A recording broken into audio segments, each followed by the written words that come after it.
말씀을 알아듣기 쉽게 얘기를 하다가 시간이 모자라서 끝부분을 못 다 설명했어요. 다시 말하면 자기 영광을 위하여 사는 자들은 곧 예수를 죽이는 자들이다라는 얘기를 못 다 했는데 오늘 조금 더 그 얘기를 하죠. 그들은 어떤 사람이죠? 자, 자기 영광을 위하여 사는 자들, 자기 영광. 자기죠, 자기. 그걸 갖다 성경은 외식하는 자라 그래요. 외식하는 자라. 그렇죠? 한번 마태복음 6장으로 가서 한번 보겠습니다. 마태복음 6장 1절로 5절. 사람에게 보이려고 그들 앞에서 너희 의를 행하지 않도록 주의하라. 그리하지 아니하면 하늘에 계신 너희 아버지께 상을 받지 못하느니라. 그러므로 구제할 때에 외식하는 자가 사람에게서 영광을 받으려고 회당과 거리에서 하는 것 같이 너희 앞에 나팔을 불지 말라. 진실로 너희에게 이르노니 그들은 자기 상을 이미 받았느니라. 너는 구제할 때에 오른손이 하는 것을 왼손이 모르게 하여 네 구제함을 은밀하게 하라. 은밀한 중에 보시는 너희 아버지께서 갚으시리라. 또 너희는 기도할 때에 외식하는 자와 같이 하지 말라. 그들은 사람에게 보이려고 회당과 큰 거리 어귀에 서서 기도하기를 좋아하느니라. 내가 진실로 너희에게 이르노니 그들은 자기 상을 이미 받았느니라. 너는 기도할 때에 네 골방에 들어가 문을 닫고 은밀한 중에 계신 네 아버지께 기도하라. 은밀한 중에 보시는 네 아버지께서 갚으시리라. 자, 여기 보면 이제 외식하는 자들이라는 말이 나오죠. 외식하는 자들. 어떤 사람이 외식하는 사람들이에요? 겉과 속이 다른 사람이 외식하는 사람이라고 우리가 알고 있었는데요. 아니요. 조금 더 정확하게 말하면 내용은 주지 않고 그릇만 보여주고 그릇만 주는 사람들. 그죠? 외식, 겉모습이에요. 겉모습. 그러니까 하나님이 사람의 겉모습을 보지 않죠. 외모를 보지 아니하고 그 사람의 중심을 보느니라 라는 말을 했을 때 그것이에요. 하나님은 우리의 행위 그거 보지 않아요. 우리 속에 있느냐 없느냐, 생명이, 진리의 말씀이 그걸 본다고요. 왜냐하면 그 진리의 말씀이 우리 안에 생명이 우리 안에 있으면 뭘 하게 돼 있어요? 그게 밖으로 나올 수밖에 없기 때문이죠. 그런데 그 안에 예수 생명이 없이 나오면 그건 누구의 행위예요? 나의 행위예요. 그래서 그걸 갖다가 외식하는 자라고 말하는 거죠. 당시 예수님은 바리새인들을 향해서 외식하는 자들이라고 그랬어요. 그래서 많은 사람들이 그들이 사람들 앞에서는 이제 믿음을 지키는 것 같았지만 그들의 마음에는 더러운 것이 가득했었다. 이런 생각을 그냥 가지고 있는 거예요. 그래서 속마음과 겉행동이 다른 사람들, 그들을 외식한다라고 해석을 했었는데 아니에요. 그들은 정말로 진심으로 율법을 가르쳤고 율법을 행했어요. 그만한 신자가 없어요. 오늘날 아무리 기독교회가 착하게 살아보려고 해도 그들만큼 못 살아요. 그런데 오늘날도 우리는 율법을 따른다고는 말하지 않고 하나님의 말씀에 순종한다는 말을 쓰면서도 문자 그대로 해석하는 것은 유대인들과 다를 바가 없어요. 그걸 갖다가 외식하는 자라라고 말하는 거예요. 예, 그럼 우리는 행동하지 말아야 되나요? 아니요, 행동을 해야 돼요. 어디서 나오는 행동? 내 안에 있는 예수 그리스도로 말미암아 나오는 행동을 해야 되는 거죠. 예수님이 원하시면 해야 되는 거예요. 마음에 여러분들이 이렇게 하면 하나님이 기뻐하실 거야가 아니라 정말 하나님은 이런 걸 기뻐하시는 거야 라고 해서 나오는 행동. 예. 성도들의 구제, 여기서 그렇게 말하죠. 지금 예로 들고 있는 게 이제 외식하는 자들을 어떻게 해요? 구제하는 것, 이런 말을 받고 있는데, 구제할 때 오른손이 하는 것 왼손이 모르게 하라. 여러분, 구제할 때 어떻게 하길래 오른손이 하는 거 왼손이 모르게 해요? 문자 그대로 하면 정말 한쪽 팔을 떼놓고 가서 해야죠. 그죠? 그래야만 왼팔이 오른 모르죠. 성경이 말하는 건 오른손과 왼손의 개념인 거죠. 옳은 사람들, 옳은 진리, 그들이 하는 행동, 그들이 하는 구제는 누구는 모른다? 왼손은 모른다예요. 다시 말하면 오늘 진리를 아는 성도들이 진정한 구제가 뭐예요? 구제의 대상이 누구예요? 고아와 가부죠. 고아는 아버지가 없는 사람이 고아, 그죠? 그 다음에 과부는 남편이 없는 사람, 그죠? 그러니까 그들에게만 돈 주라는 얘기가 아니고 그들에게 아버지를 소개해주고 남편을 소개해줘서 아버지 만나게 하고 남편 찾게 해서 남편과 한 몸 되게 해주는 것, 이것이 바로 구제이기 때문에 그걸 누구는 몰라요. 세상 사람들은 절대 모르죠. 그게 왼손이 모르게 하는 거예요. 그냥 착한 일 하는 거, 또 그렇게 해야 된다고 해서 사람들이 이제 자기 이름 안 내고 구제하고 그런 것을 자랑스러워하는데, 아니요. 그것 자체가 이미 자랑스러워하는 거거든요. 그것 자체가 이미 알게 되는 거거든요.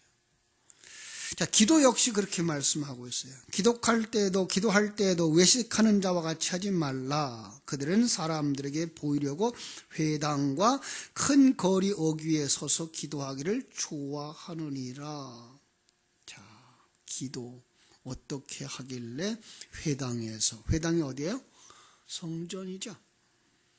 큰 거리 어딜까요? 큰 거리 역시 성전이에요. 요한계시록 11장 8절을 보면 거기서 누가 죽는가 하면 순교자들이 죽어요. 두 증인이 죽어요. 한번 볼까요? 요한계시록 11장 8절.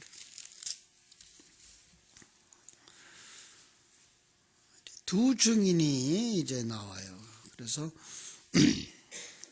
11장 2절, 성전 바깥 마당은 청량하지 말고 그냥 두라. 이것은 이방인에게 주었은즉 그들이 거룩한 성을 42달 동안 짓밟으리라. 어디를? 성전 바깥 마당이에요. 그죠? 그 다음에 쭉 두 증인이 나오죠. 3절, 내가 나의 두 증인에게 권세를 주리니, 쭉 이제 예언을 하는데, 어떤 8절, 그들의 시체가 큰 성 길에, 여기에요. 그런데 이게 원어를 살펴보면 광장이에요. 큰 성 길이라고 해놓고는 그 뜻을 광장이란 단어를 써요. 그런데 어떤 광장인가 보세요. 그 성은 영적으로 하면 소돔이라고도 하고 애굽이라고도 하니 곧 그들의 주께서 십자가에 못 박히신 곳이라. 여기에요. 여기가 바로 큰 거리예요. 성전이에요. 자, 성전에서 예수님이 뭐해요? 돌아가셨어요. 그런데 뭐 어디서 기도하지 말라고요? 거기서 기도하지 말아라예요. 그럼 우리는 또 오해하면 뭐예요? 그럼 예배당에서 기도하면 안 되네요. 그죠? 그럼 어디 가야 돼요? 다 산으로 가야 돼요? 그 얘기가 아니고 성전의 개념 속에서 성소의 개념과 지성소의 개념으로 말해요. 그래서 기도를 어디 가서 하라 그래요? 골방에 가서 하라라고 하는 말을 쓰는 이유가 바로 그런 거예요. 자, 우리의 기도는 어디에 내용까지 가야 되는가 하면 지성소의 내용까지 가야 돼요. 그런데 그걸 가지고 골방이나 성소에 머무르는 그런 기도로 하지 말아요. 골방이 아니라 참 마당이나 성소의 개념으로 가지 말라. 그보다 더 깊은 골방 그리고 지성소까지 들어가서 기도하라라고 하는 의미예요. 그게 무슨 얘기인가 하면은 진정한 진리에 관한 것, 완성에 관한 것까지 들어가라. 그것이 바로 골방에 들어가서 문을 닫고 은밀한 중에 계신 내 아버지께 기도하라 라는 의미예요. 자, 기도 전 여러분들이 지금까지 했던 그 기도 다 하셔요. 그거 하지 말라는 것 아니에요. 왜? 그분이 내 아버지라면 내가 필요할 때 무슨 말은 못 하겠어요. 그런데 더 중요한 건 그걸로 그치면 여러분 일방통행이에요. 그냥 그걸 갖다가 주객이 전도됐다 그러고 명령이라고 그래요. 그건 아니에요.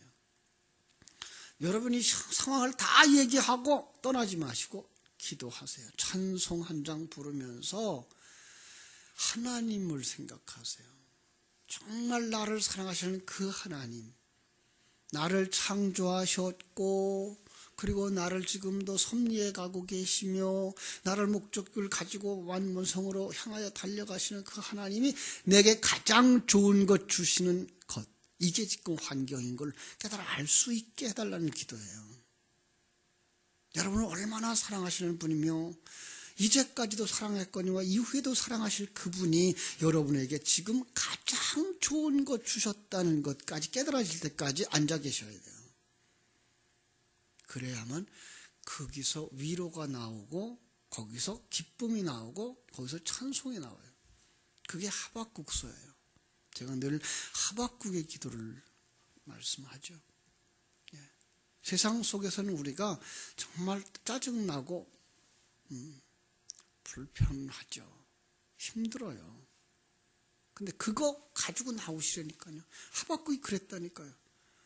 근데 그거 가지고 나와서 기도하고 나서 그분 3단계까지 쭉 넘어가잖아요. 그렇죠? 그때에 하나님께서 위로를 하셔요. 또 묻죠. 어떻게 그럴 수가 있습니까? 그런데 그때 하나님이 진리의 말씀을 가지고 가르쳐 주셔요. 너를 만들고 있는 중이야. 그 아버지를 알아요. 그 목자를 알아요. 그 남편을 알아요. 아, 그렇구나. 내게 가장 좋은 걸 주시는구나. 그렇다면 질병도 무섭지 않아요. 그래서 무엇도 무섭지 않아요? 무화과 나무에 열매가 없는 건 무섭지 않아요. 우리의 외양간 없는 것 무섭지 않아요. 포도나무에 열매 없는 것 무섭지 않아요. 왜? 그것 다 놓고 갈 거예요.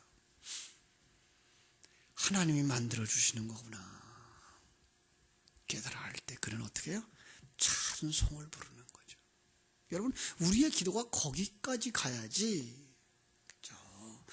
이것도 주시고 저것도 주세요. 아멘 하고 끝나면 안 되는 거예요. 깊은 기도의 자리까지 들어가시길 바랍니다. 그래서 그런 기도를 어떻게 하라? 쉬지 말고 하라. 그래야만 우리가 영적인 사람으로 살아갈 수 있고 여러분 속에 있는 그 말씀이 점점 살아 올라온단 말이에요. 그러지 아니하는 자들을 향해서 뭐하는 자다? 오늘 본문은 말하기를 죽이는 자라.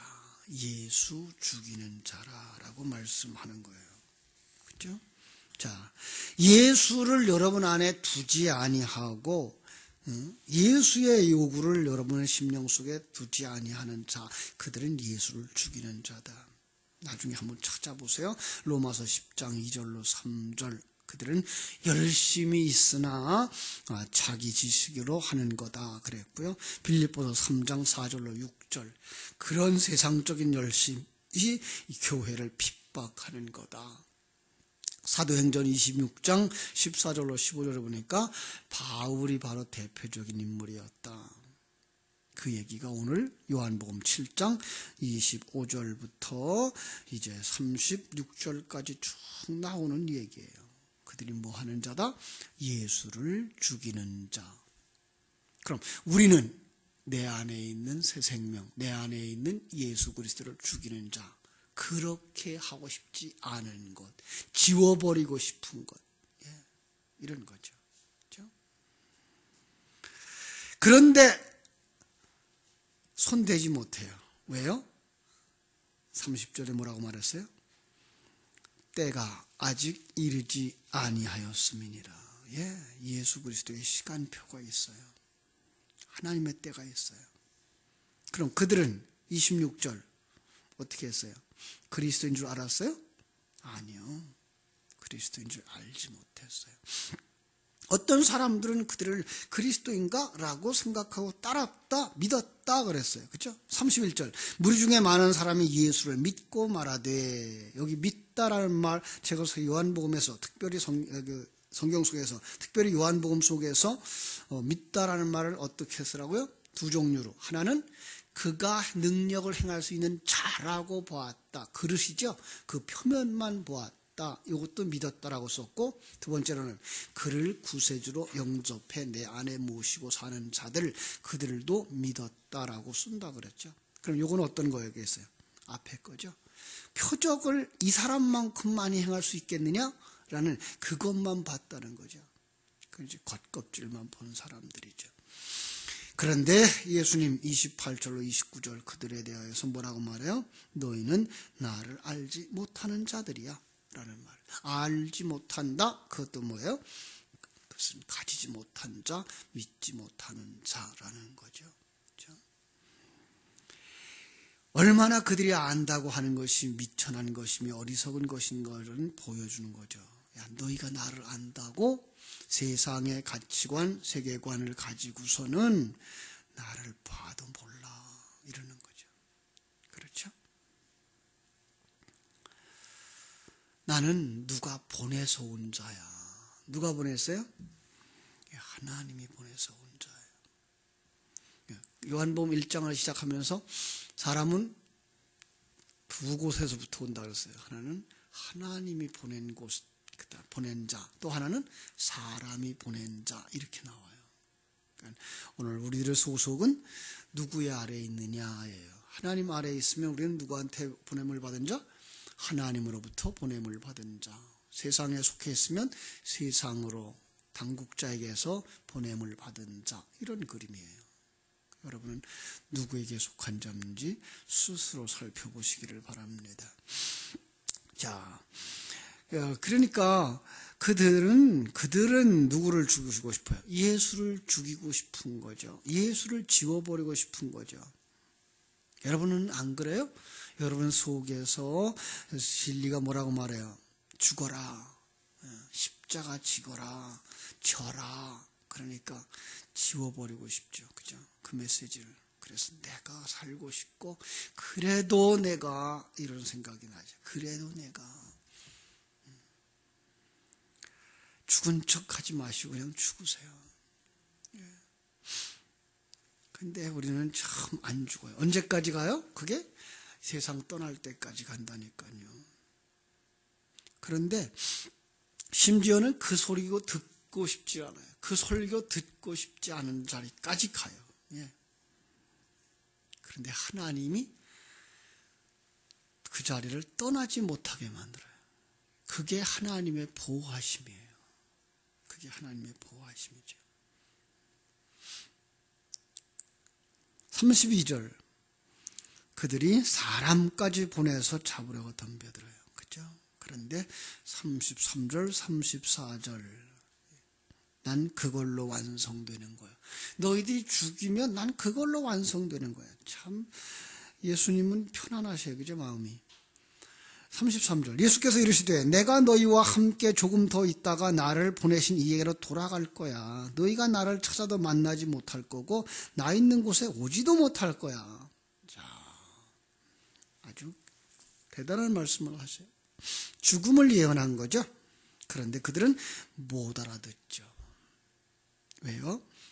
그가 지금 무엇을 말하고 있는지 몰라요. 그는 영의 영역에 관한 얘기를 하고 있는 건데 그들은 지금 보이는 세상의 눈으로다가 예수님을 판단하고 있으니까 이해가 안 되죠.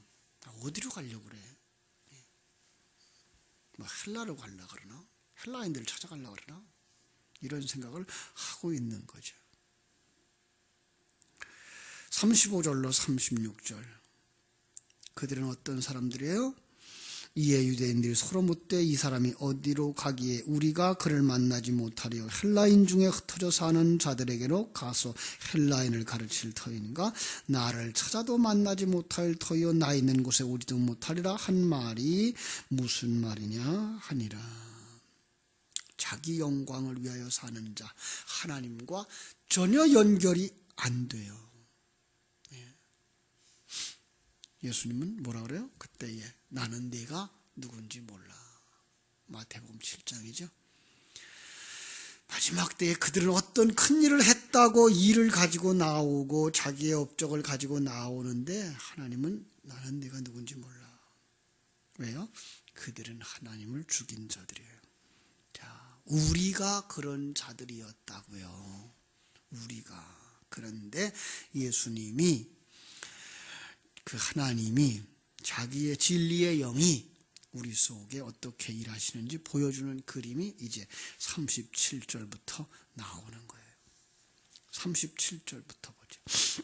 명절 끝날 곧 큰 날에 예수께서 서서 외쳐 이르시되 누구든지 목마르도 내게로 와서 마시라. 나를 믿는 자는 성경의 이름과 같이 그 배에서 생수의 강이 흘러나오리라.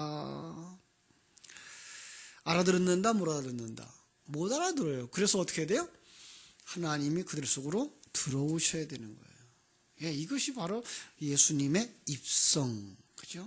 예루살렘 성으로 들어오심, 그리고 성령이 내려오심, 이런 모습이에요.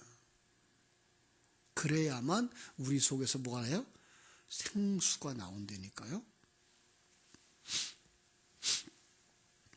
37절로 39절을 보면은 초막절 마지막 날이에요. 그죠? 명절 끝날이죠. 37절. 명절 끝날, 초막절 끝날이죠. 초막절 끝날은 레위기 23장 35절로 36절에 보면 제8일 날이에요. 예. 새로운 날의 시작이죠.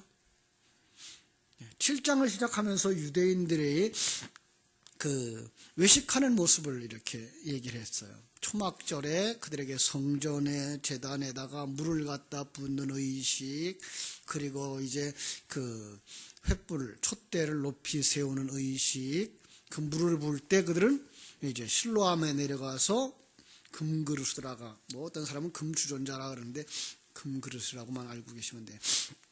그 물을 떠다가 제단에다가 붓기 전에 제단을 한 바퀴 돌고 붓는 일을 해요. 그 다음에 일주일째 되는 날은 몇 바퀴 돌았겠어요? 7바퀴 돌았어요. 왜? 뭘 생각해요? 그들이 여리고 성 무너뜨리는 걸 생각했겠죠. 그죠? 열왕기상 8장 10절로 11절에 보면 그들은 성전의 영광이 가득했다라는 얘기를 해요. 그런데 에스겔서에 보면 이스라엘 백성들이 바벨론에 포로되어지 가기 전에 에스겔서에서 그 영광이 떠나는 장면이 연출돼요. 그래서 영광이 떠나요. 그리고 이제 그 영광이 다시 돌아오거든요. 에스겔서 이제 44장 4절에 가면 영광이 다시 돌아와요. 영광이 다시 돌아온 그 성전의 모습이 에스겔서 47장이에요. 우리 한번 에스겔서 47장 모습만 볼게요. 나중에 시간 되시면 에스겔서 10장 18절 19절 읽으시고 44장 4절 읽으시고 이렇게 하면 떠났던 것 다시 돌아오는 것 보시는데, 다시 돌아오고 난 성전이 47장 어떤 모습인가요? 1절부터 보세요. 47장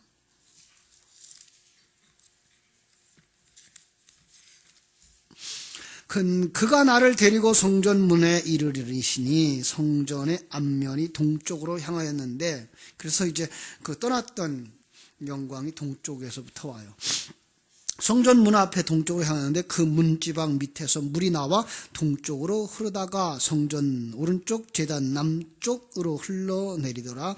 그가 또 나를 데리고 북문으로 가서 바깥길을 꺾여 동쪽을 향한 바깥문에 이르시기로 본즉 물이 그 오른쪽에서 스며 나오더라. 그 사람이 손에 줄을 잡고 동쪽으로 나아가며 천척을 측량한 후에 내게 그 물을 건너게 하시니 물이 발목에 오르더니 다시 천척, 그 다음에 무릎, 다시 천척, 그 다음에 허리, 다시 천척, 그 다음에 뭐예요? 건너지 못할 물, 헤엄칠 물이 되어졌다라는 얘기를 하는 거죠.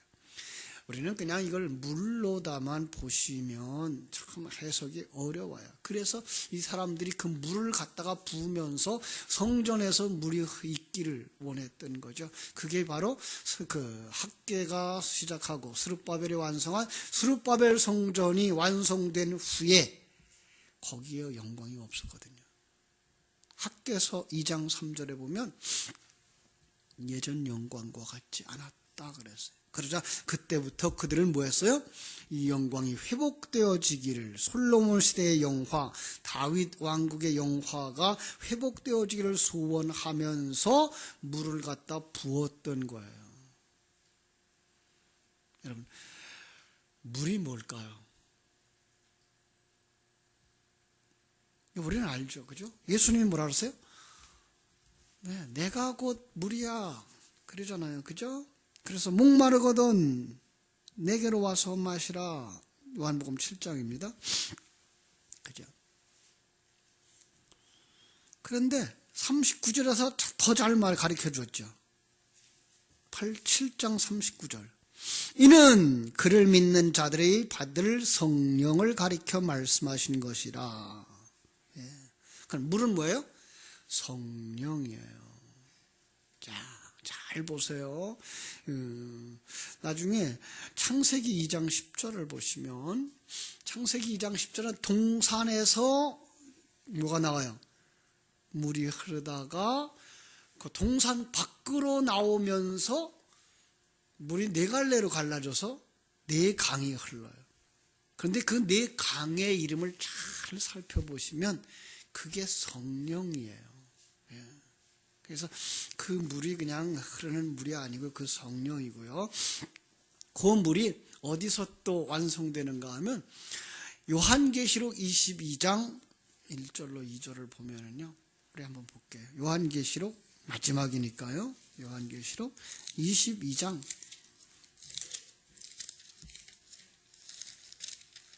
1절. 그가 수정같이 맑은 생명수의 강을 내게 보이니 하나님과 및 어린 양의 보좌로부터 나와서 길 가운데로 흐르더라. 강 좌우에 생명나무가 있어 12가지 열매를 맺되 달마다 그 열매를 맺고 그 나무 잎사귀들은 만국을 치료하기 위하여 있더라. 예, 만국을 소성케 하는 것, 그게 뭐예요? 성령이에요. 근데 성령은 어디로 흘러요? 길 가운데예요. 그 길이 누구예요? 예, 내가 곧 길이에요. 예.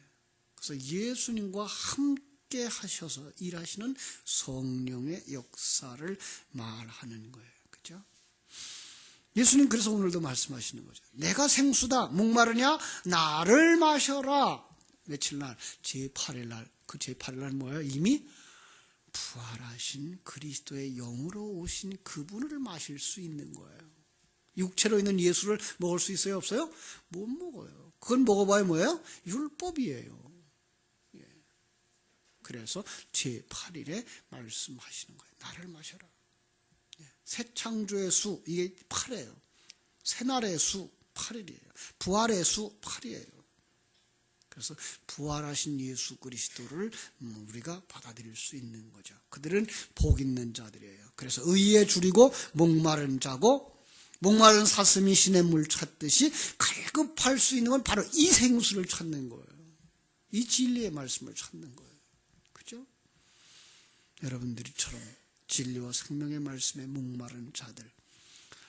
또 요한복음 4장과 연결되어질 수 있어요. 요한복음 4장. 그죠? 사마리아 여인이 물을 구하러 왔어요. 그가 구하러 온 것은 세상의 물이에요. 그래서 물단지를 가지고 왔어요. 자기 물. 거기서 그 떠다가, 외부로부터 떠다가 공급해야만 된다고 한, 지금 이 7장에 나오는 그 바리새인들과 다를 바 없는 그 행동인 거예요. 그런데 주님 뭐라고 말해요? 38절. 나를 믿는 자는 성경의 이름과 같이 그 배에서 생수의 강이 흘러나오리라. 이 원어를 연구하시는 분들은 이걸 갖다가 굉장히 복잡하게 풀어요. 38절 보면 그 배에서 생수의 강이 흘러나오리라. 누구의 배일까요? 이걸 참 애매하게 썼다 그래요. 그래서 나를 믿는 자의 배에서라는 말을 써도 되고, 아니죠. 그 사람에게 배에서 나올 수가 없어요. 왜? 사람에게서 나올 수가 없으니까 누구에게서? 예수의 배에서, 그죠? 예수 안에서. 네. 그런데 그 문법적으로는 다 가능하다 이렇게 표현을 해놨어요. 다 가능하다. 예, 가능해요. 왜요? 내 안에 누가 있어요? 예수님 계시죠. 그죠? 예수님 없는 내 안에서 어떻게 뭐가 나와요? 나올 수가 없죠. 내 안에 예수님께서만 생수의 강을 흘러낼 수 있는 것. 내 안에 있는 예수 그리스도, 그로부터 흘러넘쳐서 내 잔이 넘치게 되어지는 그 성령, 그것이 바로 생수예요. 그렇죠? 그러나 그러지 못한 자들은 어때요? 메마른 땅이죠. 참으로 예수 그리스도의 십자가의 부활, 그죠? 죽음과 부활, 그리고 성령의 오심으로만 우리 속에 생수가 흐르게 되는 거죠. 그 생수가 뭐예요? 진리의 말씀으로 여러분의 삶 속에 하늘나라의 소망을 심어주고, 하나님의 사랑을 알게 해주고, 하나님의 일하심을 깨달아 알게 해주시며, 그분이 여러분 안에서 여러분과 함께 여러분을 만들어 간다고 하는 그 확신이 든든하게 서가는 그 믿음. 그걸 되새기면 되새길수록 더 충만되어지는 거예요. 그리고 성경은 항상 그런 말로 하죠. 귀 있는 자는 성령이 교회에게 하시는 말씀을 들을지어다. 오늘 그 말씀을 계속해서 말씀하고 있는 거예요. 자, 40절. 이 말씀을 들은 무리 중에 어떤 사람은 이 사람이 참으로 그 선지자라 하며, 어떤 사람은 그리스도라 하며, 어떤 이들은 그리스도가 어찌 갈릴리에서 나오겠느냐. 누구만 들어요? 귀 있는 자만 듣는 거예요. 그런데 귀 없는 자들은 아무리 듣고 싶어도 듣지 못하고 오히려 뭐 하더라? 예수를 죽이려고 잡게 되고, 그죠? 그러나 하나님의 때가 되기까지 그 일은 일어나지 않습니다. 자, 여러분 속에서 그 생수가 강같이 흘러나기를 주님의 이름으로 축원합니다. 기도하겠습니다. 하나님 우리 아버지, 하나님의 크신 사랑과 은혜를 감사드립니다. 주님께서 생수가 되셔서 우리 속에서 일하시나, 아버지 하나님이 우리는 아직도 깨달아 알지 못하는 어리석은 자들처럼 살고 있지는 않습니까? 다시 한번 우리 자신들을 살펴볼 수 있게 해주시고, 옛사람을 벗어버리고 새 사람으로 완성되는 이 진리의 길목에서 하나님의 말씀을 갈급할 수 있는 자들, 진리에 목마른 자들, 그래서 하나님 앞에 더 가까이 나아올 수 있는 자들이 되게 하여 주시옵소서. 참으로 들을 귀 있는 자들 되게 해주시고, 하나님의 생명이 있는 자들이 되게 해주시고, 진리의 생수가 강같이 흘러나기를 사모하는 자들이 다 되게 하여 주시옵소서. 예수님의 이름으로 기도하옵나이다. 아멘. 하늘에 계신 우리 아버지여,